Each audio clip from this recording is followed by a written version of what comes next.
What if everything you have ever been taught about happiness is completely wrong? Not slightly wrong, fundamentally, dangerously wrong at its very root. From the moment you were born, the world handed you a script. It told you that happiness lives somewhere outside of you, in a better job, a bigger home, a perfect relationship, a morning when everything finally falls exactly into place. And so you ran. You chased. You sacrificed entire years of your life believing that one achievement, one person, one moment would finally deliver the peace you were quietly starving for. But it never truly came, did it? Because the moment you got what you wanted, something shifted. A new fear appeared. A new emptiness moved in and took its place. And you were left standing exactly where you started, wanting more, feeling less, wondering what is wrong with you.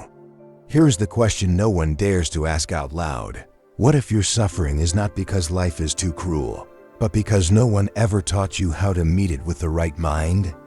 The ancient Stoics, men who survived war, exile, slavery, and the total collapse of empires, discovered something most people live and die without ever understanding.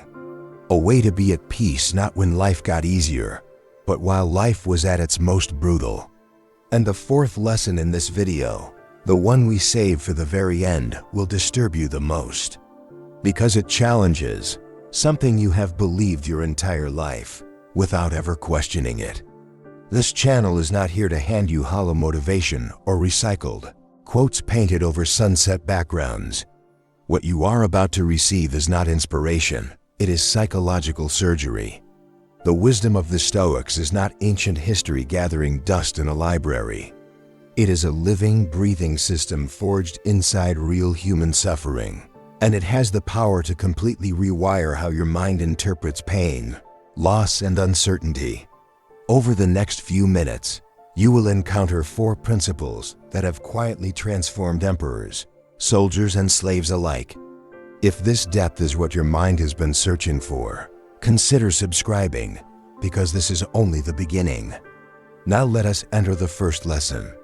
And understand this clearly, by the end, you will not see your life the same way. Lesson 1. The pain is not the problem. Your judgment is.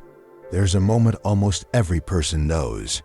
Something goes wrong, a plan collapses, a relationship breaks apart, a door closes in your face, and instantly, your mind floods with a particular shade of darkness. You do not just feel pain. You feel like the pain will never end. You feel like life itself has singled you out, specifically, deliberately, cruelly. And in that darkness, you make a decision you do not even notice you are making.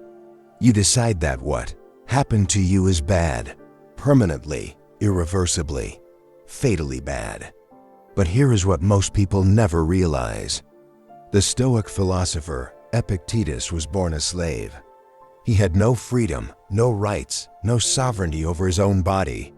His master once twisted his leg so deliberately that the bone cracked. And as it broke, Epictetus said quietly, "You will break it." When the leg snapped, he simply said, "Did I not tell you?" No rage, no collapse, no surrender. He had mastered something the world almost never teaches, the understanding that it is not what happens to you that determines your suffering. It is the meaning your mind assigns to what happens. Marcus Aurelius called this the most dangerous power the human mind possesses, the silent ability to transform any event into catastrophe through the verdict of judgment alone.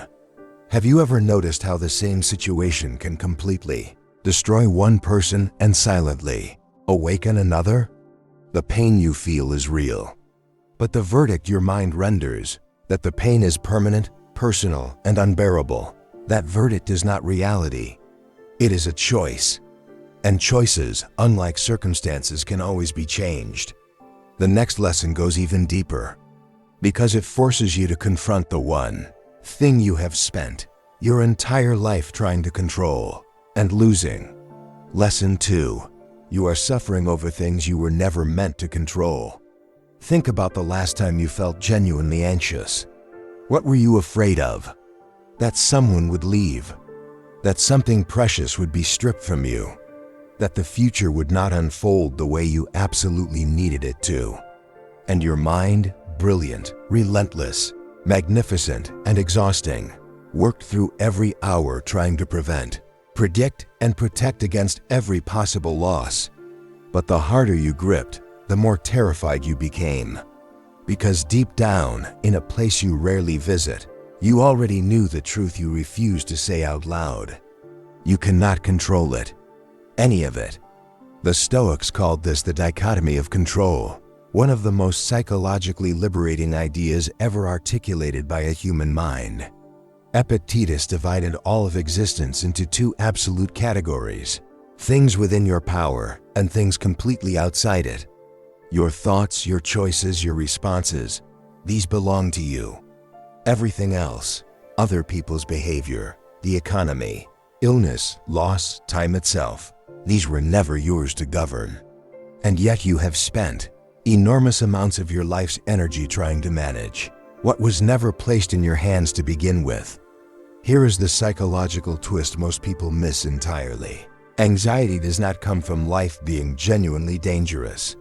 It comes from believing you are personally responsible for outcomes you were never designed to determine. A Roman general, facing an impossible battle, once said simply, "I can only choose where I place my feet. The rest belongs to forces beyond me." He survived. More importantly, he was free while fighting. Can you relate to the exhaustion of carrying what was never yours to carry? The third lesson will challenge something even more uncomfortable: your relationship with the people who have hurt you the most deeply. Lesson 3. The people who hurt you are giving you the greatest Stoic test. There's a particular kind of suffering that no career achievement or financial success can protect you from. It is the suffering that arrives through other people. The friend who betrayed you when you needed them most. The parent who never truly understood you. The colleague who quietly undermined everything you built. The person you loved completely, who left anyway. And somewhere inside you, a quiet rage or a deeper sadness has settled like sediment at the bottom of everything you do and everywhere you go. But here is the real trap. It is far deeper than the hurt itself. Marcus Aurelius, the most powerful man in the Roman world, was surrounded constantly by people who lied to him, plotted against him, and used his position for personal gain. He had every reason to harden beyond recognition, every reason to destroy those who wronged him. And yet in his private journal, written for no audience, never intended to be read, he recorded something that still echoes across 20 centuries, that each morning he reminded himself he would encounter ungrateful, dishonest, and jealous people, and that none of them possessed the power to harm his inner world unless he willingly handed them that power. Have you ever unknowingly given someone authority over your own peace? The subtle and devastating truth is this: holding on to bitterness toward another person does not punish them. It keeps their presence burning inside your mind long after they have left your life. It imprisons you in a cell they no longer even know exists. Forgiveness, in the Stoic sense, is not mercy extended to them. It is freedom reclaimed for yourself. The fourth and final lesson is the most dangerous of all, because it exposes something you do to yourself every single day, and you have absolutely no idea it is happening. Lesson 4. You are addicted to a version of life that does not exist. Here is the quiet devastation that most people carry without ever giving it a name. Deep inside your mind, there is a version of your life that you have been waiting to arrive at. A version where everything is finally settled, where the wounds are resolved, where the right people stay and the wrong ones gracefully disappear, where you wake up one morning and feel genuinely worthy, secure, and complete. And every single day, without even noticing, you compare your real life against that imagined version and quietly conclude that you are failing. This is the addiction the Stoics warned about most urgently. Not to substances, not to pleasure, but to an idea of how life is supposed to look before you allow yourself to feel at peace. Seneca, who lost enormous wealth, survived brutal political persecution, and watched everything he constructed be taken from him, wrote something every human being alive today should sit with slowly. He said that we suffer more in imagination than in reality, that the mind left unchecked spends its entire existence either mourning a past that cannot return or dreading a future that may never arrive, and in doing so completely misses the only moment that is ever genuinely real. What part of this hits you hardest? Because if you are honest with yourself right now, you already know which version of life you have been silently waiting for before allowing yourself to feel happy. The Stoics did not wait for life to become beautiful before they chose to live fully. They made the decision in the middle of the storm, surrounded by the noise that it already was. And that decision, made consciously, daily, in the face of everything falling apart, is the most radical and courageous act a human being can ever perform. 4 lessons, 4 shifts, and yet they all circle back to a single truth that the Stoics understood and that the modern world has almost completely forgotten. Your happiness has never been waiting outside of you. It has always lived inside the way you choose to see, interpret, respond, and release.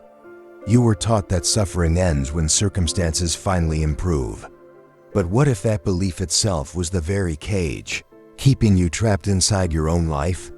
The Stoics never promised a life without pain. They promised something far more powerful, a mind that pain cannot permanently imprison. When you stop judging every event as catastrophe, when you release what was never yours to control, when you free yourself from carrying other people's choices, and when you stop waiting for an imaginary perfect life, something profound and irreversible happens inside you. You become unbreakable, not because life stops hitting you, but because you finally stop breaking. You have arrived at the end of this video, but if these words reached something real and honest inside you, then in truth, nothing is ending here. Something is beginning. A quieter, stronger, more grounded version of yourself is possible. Not tomorrow, not when life becomes easier. Right now in this exact moment, with precisely the circumstances you already have. That is the Stoic promise, and it has survived 2,000 years of human suffering because it is not philosophy. It is truth. If this reached you, subscribe, because we go deeper every single week. And before you leave, drop one word in the comments that describes how you feel after watching this. Just one word. Your word. Because sometimes the most honest thing we can do is name what we feel. You are stronger than your suffering. You always were.